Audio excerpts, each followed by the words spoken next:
BFM Business et 01 TV présentent De quoi je me mêle ? François Sorel.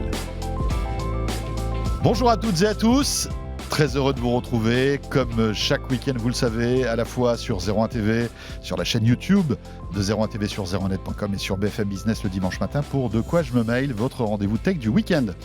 Avec tout à l'heure Nicolas Lelouch, notre expert smartphone à 01net qui viendra vous donner les meilleurs smartphones du moment, à la fois dans un segment vraiment abordable, 200 €, 300 €, 500 € et le top du top en matière de smartphone du moment. Vous verrez, toutes les marques seront représentées. Ce sera notre deuxième partie où on prendra le temps avec Nicolas. Je vous rappelle aussi que vous pouvez réagir avec le hashtag DQJMM sur Twitter, nous suivre sur Facebook, bien sûr. Merci d'être là et c'est parti donc pour De quoi je me mêle.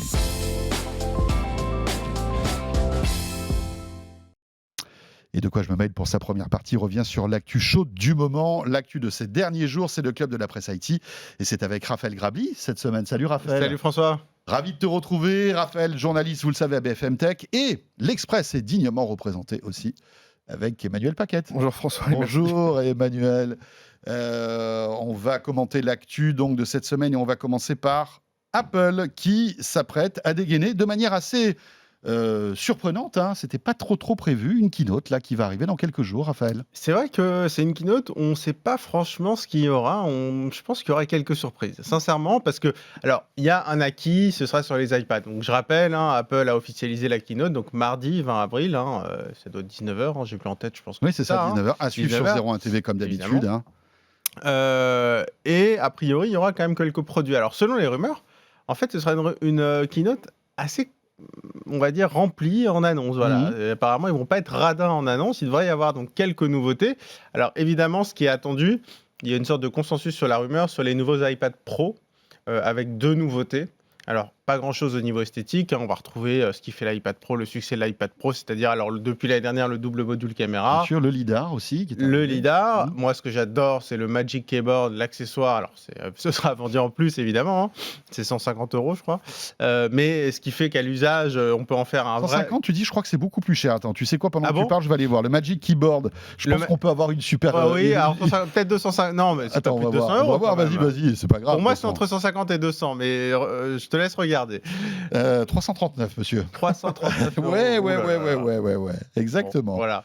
Mais en tout cas, c'est un bon accessoire qui coûte assez cher, mais c'est un très bon accessoire pour l'avoir testé quand même. Exactement. Et ça transforme en fait l'iPad Pro presque en machine dans l'usage, de travail. Alors, évidemment, ça reste de l'iPadOS, mais ça transforme quand même l'usage. Et les 2 nouveautés, alors évidemment, la puissance. On va avoir une nouvelle puce, la puce probablement A14X, c'est-à-dire la A14 de l'iPhone 12, mais propulsé façon iPad, c'est-à-dire avec peut-être plus de cœur, plus de puissance, voilà, un peu plus costaud, qui devrait finalement d'ailleurs ressembler un peu à ce que propose la puce M1 quelque part. C'est un peu la cousine germaine probablement de la puce M1. Et la grosse nouveauté, ce sera au niveau de l'affichage avec l'arrivée chez Apple sur iPad du mini LED.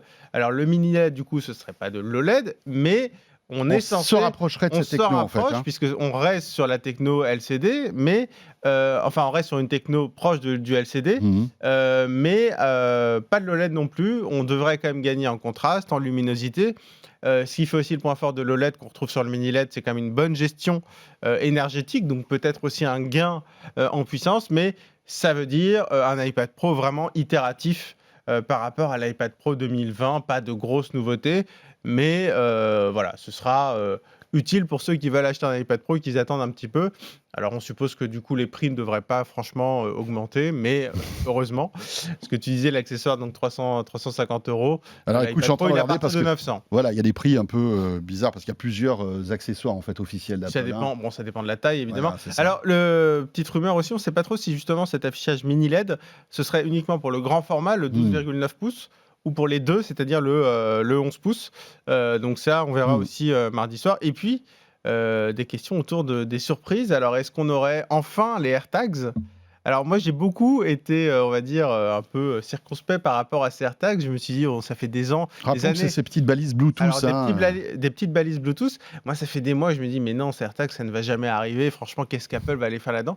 Et en fait, bah, du coup, moi maintenant j'y crois.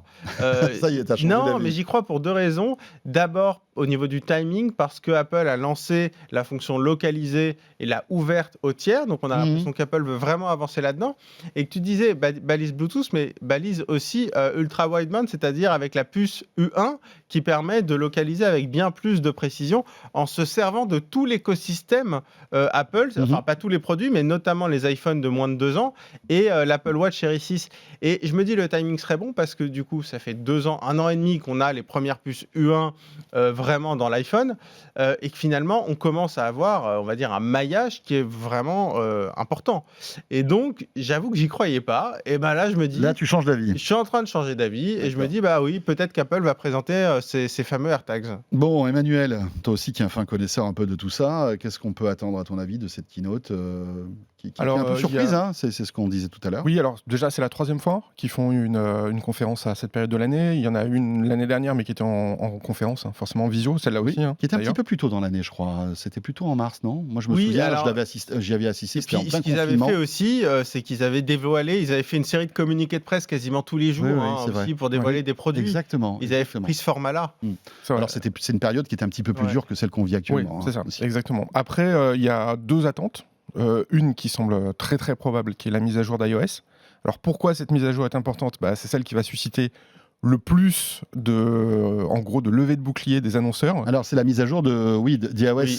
14.5. À hein, mon c'est ça, avis, hein. à mon avis, Tim Cook va se faire un plaisir de tacler un Ouais. peu Facebook. C'est ça, mardi soir. exactement. Et je pense que ça va être Exactement. un Vu ce qui bon s'est moment passé. de Ah cette oui, keynote. il va se faire Ouais, plaisir. c'est vrai. Alors pense. pour rappel, juste cette mise à jour d'iOS doit permettre de plus être traqué d'une application vers une autre application sans que l'internaute, enfin le mobinaute en l'occurrence, n'ait donné son accord dans son téléphone ou sur sa tablette. Donc on sait aujourd'hui que ça peut déstabiliser l'écosystème des annonceurs, hein, dont celui des éditeurs de presse, hein, comme nous, puisque si les gens disent non, et du coup ça bloquerait éventuellement l'accès aux applications, ou en tout cas il y aurait un mode dégradé de l'accès à ces applications. Donc il y a des enjeux publicitaires énormes de tracking dans l'écosystème iOS.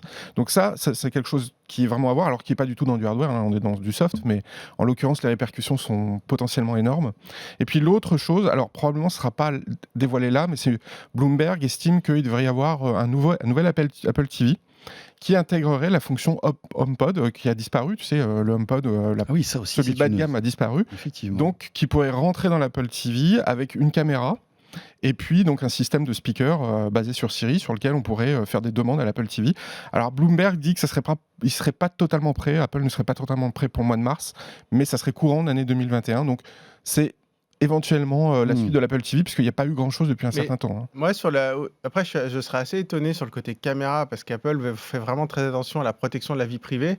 Et je ne sais pas s'ils vont commercialiser, si ce serait vraiment dans leur stratégie de à la limite une Apple TV avec une enceinte en plus. Ouais, ça peut- Finalement, ça peut comme être ce que font pertinent. les opérateurs avec des Vialet, ils font tout ça avec les box. Pourquoi pas? Ouais. Mais moi, c'est le côté caméra. Mais alors après, ce qui est vrai aussi, c'est que le système Portal de Facebook, par exemple, franchement, marche super bien. Et Apple, c'est aussi iMessage, c'est aussi FaceTime. Il pourrait aussi, à l'inverse, donc les deux pourraient être intéressants, mais il va falloir qu'ils aient un discours assez bien rodé sur la vie privée. Mais c'est vrai que ça pourrait être intéressant. Alors je pense que c'est lié aussi à la pandémie, Bien le fait sûr. qu'on puisse plus bouger, aller voir ses proches, Ouais, etc. forcément. De Et se c'est dire vrai que la on peut se faire- visio devient Mais on aujourd'hui. s'y est habitué. Est-ce qu'on va pas aussi conserver cet usage après? Mais ça. c'est vrai qu'il y a un vrai manque aujourd'hui avec tu peux pas avoir FaceTime sur ta télé. Non. Ou alors c'est d'une complexité. Il faut que tu branches ton Mac via HDMI. Enfin, c'est un truc de dingue. Et à l'inverse, Portal de Facebook, franchement. Mais ouais, ça marche super bien. C'est un produit Et qui est c'est vrai exceptionnel, qu'Apple qui est peut se super dire, bon. tiens, peut-être que je peux sortir un produit un peu hybride, à la fois qui fasse du son, qui soit un Apple TV. Après, c'est où est-ce qu'on va le placer? Parce que l'Apple TV aujourd'hui, sa force, c'est qu'il est très discret. Et oui, tu le mets mais dans enfin, une du coup, armoire. si on se filme et qu'on a la porte de la commode devant, c'est pas très pratique. C'est pas Mais terrible. encore une fois, peut-être qu'il se fera un plaisir d'aller concurrencer Facebook et de se dire, bah nous, on va faire un Ouais. Portal, mais en protégeant la vie privée. Moi, j'y crois pas Peut-être. trop à ce produit-là tout de suite parce qu'il n'y a pas eu de fuite. En général, quand il y a du hardware chez Apple, il y a toujours de la fuite avant. C'est vrai. Là, on n'a rien du tout. Non, ça Bah, paraît. C'est un projet, mais effectivement, de le voir arriver mardi, ça paraît un peu tôt. C'est peut-être un peu tôt. Mais si ce n'est la disparition de l'HomePod, en Ouais. tout cas sur sa version de base, ce qui en a surpris plus d'un, hein, parce que ça a acté le fait que c'était plutôt un échec. Donc ça permet de faire renaître l'HomePod sous une autre forme. Une version un peu plus, on va Après, dire. il y a le Mini qui est toujours. Le Mini qui est toujours là. Qui est toujours là. Exactement, Mais, et puis après, la question, c'est aussi les AirPods. Bloomberg en avait parlé d'ailleurs fin 2020 en parlant d'une commercialisation début 2021. C'est vrai que les AirPods classiques, ça fait un petit moment quand même. Ouais. Alors, ils ont été rafraîchis. Il y a eu les AirPods 2, mais qui franchement changeaient pas grand-chose. Les AirPods Pro, ça va faire quasiment 1 an et demi. Donc, au niveau timing, pourquoi pas aussi quelque chose du côté des AirPods. Ça pourrait être intéressant aussi. Bon, mais comme le disait Raphaël, c'est vrai que il faut bien voir que l'iPad, parce que ça semble un peu petit, aujourd'hui, iPad, sur le dernier trimestre d'Apple, c'est 8 milliards de chiffre d'affaires, en progression de 41%. Ils reviennent à des chiffres d'affaires de 2014. Donc c'est vraiment le terminal qui explose. Ça cartonne. Tout le monde dans la maison a renouvelé pendant le confinement. Bien sûr. Tiens, il y avait un vieil iPad qui traînait, qui commence à plus trop se mettre à jour. Parce que l'iPad, c'est... On change quand il se met plus à jour et quand il marche plus, mais c'est pas tellement un produit qu'on renouvelle tous les ans. Allez, on enchaîne parce qu'il y a pas mal de choses dans l'actu. Eh bien, c'est le rachat de Nuance par Microsoft. Un rachat énorme, quasiment 20 milliards de dollars sur la table pour acheter donc Nuance Communication, qui est la pépite de la reconnaissance vocale, on est d'accord ? Oui, entre autres. Non, mais c'est vrai que c'est plutôt connu effectivement pour la reconnaissance vocale. Il se trouve qu'ils ont développé une verticale dans le domaine de la santé qui représente quasiment 60% de leur chiffre d'affaires aujourd'hui. Donc c'est le cœur de métier de Nuance. Donc c'est d'aider en fait les médecins à par exemple à faire leurs ordonnances. Donc, c'est la secrétaire killer en fait. Exactement. Donc c'est par la dictée effectivement ou les comptes rendus aussi. Les comptes rendus, exactement. Et en fait ils ont un savoir-faire pour reconnaître tous les mots médicaux un peu compliqués, très pointu, etc. Puisque maintenant ils ont 20 ans d'expérience dans le domaine. Et puis il faut bien voir, ce qui est marrant, c'est que ça se télescope avec IBM qui essaye de vendre sa branche Watson Healthcare, qui était notamment destinée justement à faire des diagnostics, notamment autour de radiographie, ou d'aider des médecins d'aide à la décision sur des thérapies éventuelles. Et IBM a dit que comme ça rapportait pas d'argent et qu'ils avaient vraiment du mal à rentrer dans ce secteur, ils étaient en train de le mettre en vente. Donc on voit que Microsoft, au moment où IBM se retire du domaine de la santé, Microsoft, accélère. Et ils peuvent le faire d'autant plus facilement qu'au niveau du Congrès américain, qui aujourd'hui regarde toutes les acquisitions des GAFA, Microsoft, ils sont quand même laissés tranquilles. C'est un peu les bons élèves. C'est les bons élèves. Alors ça dit, ils en sont pris plein la tête il y a quasiment 20 ans, 21 ans. Donc ils sont passés par là, eux, avant. Et puis surtout, comme ils sont sur ces secteurs plutôt industriels maintenant, donc en fait, les hommes politiques, on voit, c'est moins voyant en fait que le particulier avec les données personnelles. Il y a énormément de soft aussi. Il y a beaucoup de soft, exactement. Tout ça est basé sur Azure, donc le cloud de Microsoft. Et par exemple, l'an dernier, ils ont quand même racheté 2 sociétés pour l'équivalent de 2 milliards de dollars dans la 5G. Donc en fait, ils font des verticales télécom, des verticales santé, des verticales finance. Et on voit tout ça est intégré autour d'Azure, donc le cloud d'Azure. Et c'est vrai que tout ça, ça passe un peu en dessous des radars des hommes politiques parce que c'est très pointu. Mais qu'est-ce qu'ils vont faire de Nuance, tiens ? Parce que acheter 20 milliards, deuxième plus grosse acquisition de Microsoft. De l'histoire, après LinkedIn. Après LinkedIn. C'est ça, exactement. Qui était à 26 milliards. Alors, très probablement, ils vont l'intégrer dans leur division cloud, qui est aujourd'hui la plus grosse division de chez Microsoft, avec la progression en termes de chiffre d'affaires de l'ordre de 26% par an. Donc, c'est le cœur du réacteur aujourd'hui de chez Microsoft. Donc, intégré encore une fois sur Azure, donc le cloud de Microsoft, avec les data centers partout sur la planète. Et venir titiller le monde de la santé aussi, Le mode de la santé, le monde de télécom, le monde de la finance. Donc, avoir des verticales où ils puissent adresser des marchés B2B de manière assez forte, basée sur cette infrastructure. Et surtout qu'ils connaissent bien Nuance, puisque c'est leur client. Puisqu'en fait, Nuance, c'est des données de santé, enfin, c'est des comptes rendus, de l'analyse, mais sur le cloud. Et évidemment, tout ça, c'est sur Azure. C'est-à-dire qu'ils travaillaient depuis pas mal de temps. Ils savent ce qu'ils rachètent. Et effectivement, pour Microsoft, ils sont un peu tranquilles parce que c'est du B2B. Alors, il y a évidemment l'enjeu des données de santé, mais enfin, Azure est évidemment certifié hébergeur de données de santé, partout où ils sont, parce que c'est quand même parmi les leaders. Donc, ils sont tranquilles du point de vue antitrust. C'est ça. Alors aussi parce qu'ils ont échoué à imposer leurs écosystèmes, notamment dans le mobile. Donc ils sont orientés dans le B2B, mais c'est vrai que c'est le montant qui interpelle. Donc on dit que derrière, il doit y avoir un marché énorme. discret, mais vraiment énorme. Parce que LinkedIn, tu parlais, comme tu disais, c'est 26 milliards. Donc c'est pas non plus si loin que ça. Donc derrière, le marché et le potentiel est énorme. Et c'est une boîte qui marche mieux en version intégrée peut-être que seule finalement. Après, on se dit, tiens, Microsoft qui est en train d'abandonner sur le bas-côté de la rue Cortana, on en entend de moins en moins parler. On se dit, tiens, c'est quand même assez étonnant. D'un côté, la reconnaissance vocale dans Windows, on a l'impression que c'est un peu mis de côté. Et puis, paf, d'un coup, quasiment 20 milliards dans une société qui ne fait pas que ça, mais qui est quand même spécialisée là-dedans. Parce que souvenez-vous, la voix, c'était Bill Gates à l'époque qui portait ça en disant ça sera la révolution dans Windows. sûr. Vous aurez plus à taper votre texte, vos traitements de texte, vous aurez juste à le dicter. C'était à la fin des années 90. Bon, on n'y est pas encore en 2021, on tape toujours au clavier. Donc c'est vrai que c'est quand même un échec cinglant aussi de Microsoft dans la reconnaissance vocale pour se tourner aujourd'hui vers des technologies tierces. Peut-être que Cortana va être reboosté avec toute la techno nuance, qui sait? On ne sait pas. Ouais, j'y crois pas trop, on verra.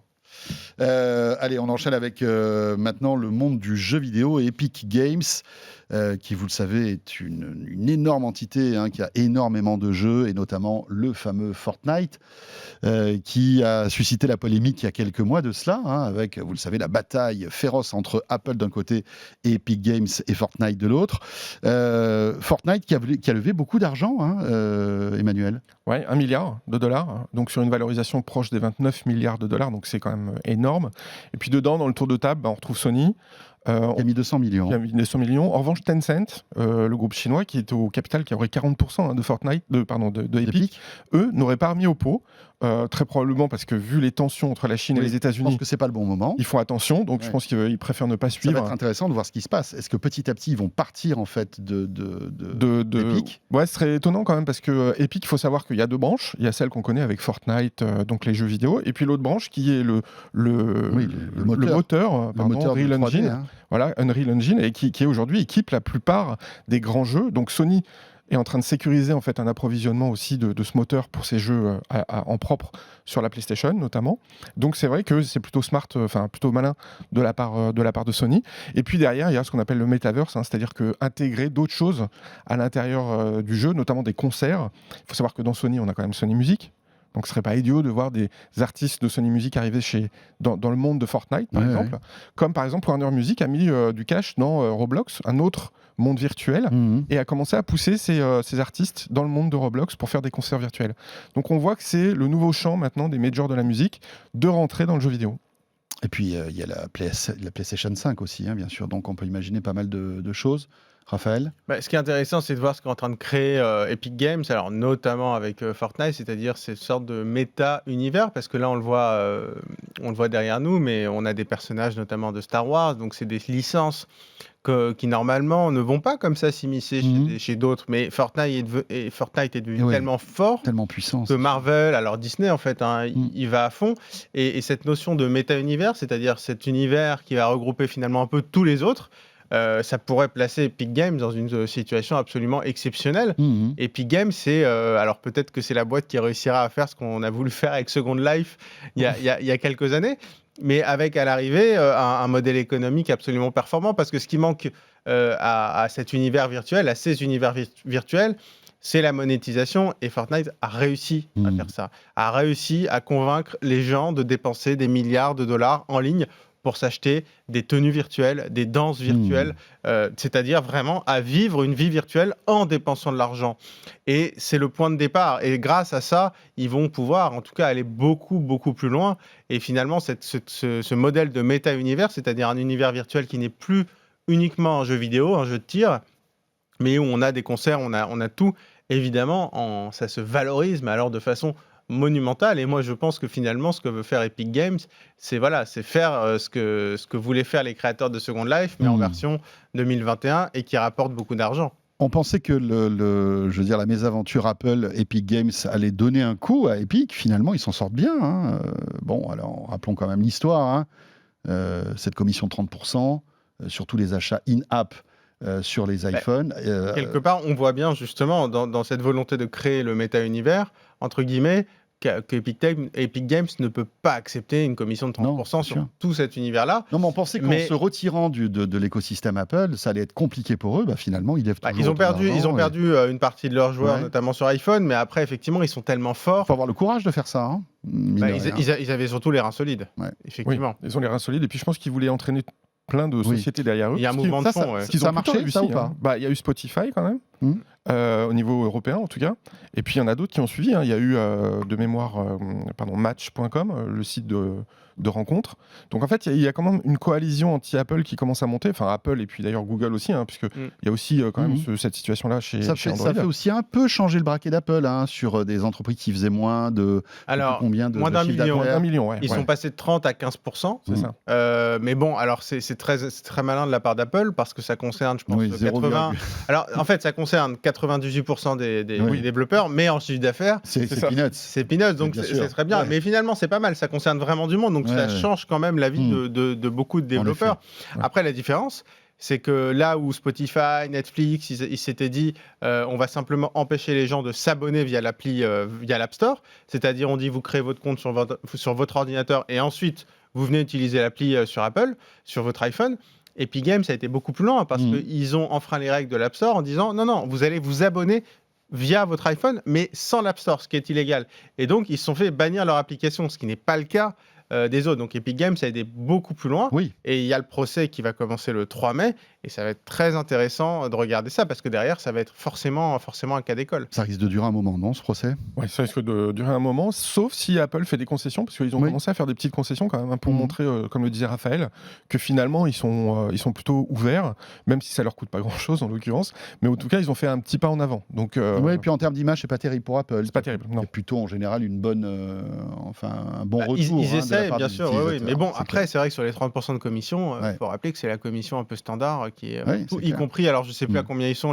Non, Epic Games sur leur Epic Store, ils sont un peu moins. Ils sont Moins, à 12, entre 12 et 15, il me semble. Le problème c'est pas tant ça, c'est qu'effectivement on puisse pas mettre d'autres stores Mais voilà, c'est ça. sur c'est qu'il y a pas le l'iPhone choix, par en fait. exemple. Voilà, C'est c'est ça. ça. Donc on est Il y obligé a de deux passer problèmes, par en Apple. fait. Voilà, c'est ça. Et puis le côté duopole entre d'un côté Android et de l'autre iOS, donc qui fait qu'on est obligé de passer soit par l'un soit par l'autre.